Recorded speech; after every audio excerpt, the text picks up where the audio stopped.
Без никаква видлива градежна активност и без фрлена лопата, нова транша од дури 250 милиони евра од државниот буџет ќе добијат Бехтел и ЕНК и во 2024 година за изградба на автопатите од коридорите 8 и 10Д.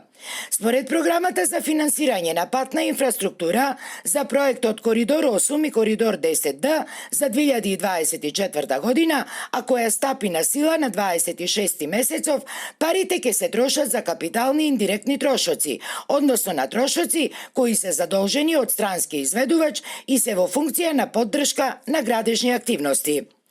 Тоа вклучува асистенција од специјалисти за технички, комерцијален и управувачки капацитет за надгледување на проектот и надгледување на активностите на проектот од персонал од главната канцеларија на изведувачот. Изработка на проектна документација за изградба на автопатиштата, проектирање и изведба на дислокации на подземни и надземни инсталации, подготвителни градежни активности на траса, градежни активности за изградба на траса, геомеханички истраги, геодетски работи, обезбедување на канцеларии и други потреби за надзорот и друго за патните правци на делница 1, делница 2, делница 3 и делница 4. Се наведува во програмата.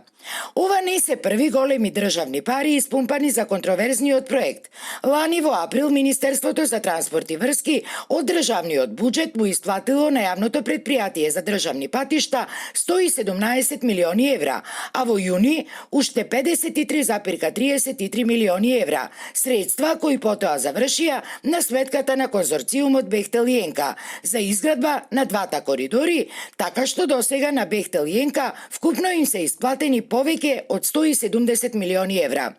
При тоа, при исплатата на втората транша, која според програмата за 2023 година требаше да изнесува 50 милиони евра, Министерството исплатило дури 3 милиони евра повеќе од претходно предвиденото, што пак повторно го отвора прашањето дали навистина изградбата на овие коридори вкупно ќе чини 1,3 милиарди евра или пак многу повеќе, ако се има предвид фактот што и годинава на Бехтел и ЕНК треба да им се исплатат уште околу 250 милиони евра.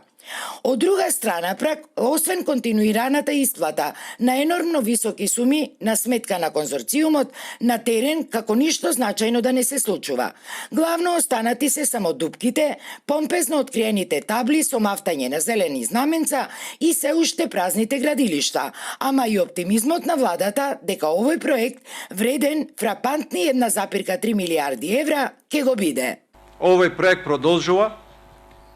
и сите влади, а следната влада секако ќе биде истата која што и оваа денес, ќе го заврши овој проект, ќе ги пресече лентите и сите граѓани ќе се возат по нив. Инаку, од достапните јавни информации, во извештајот за досега сработеното се вели дека засега се работело само на проекцијата за тоа како ќе се изведе експроприацијата и дека се врши геотехничко испитување на теренот, а биле завршени и други предградежни активности и спецификации.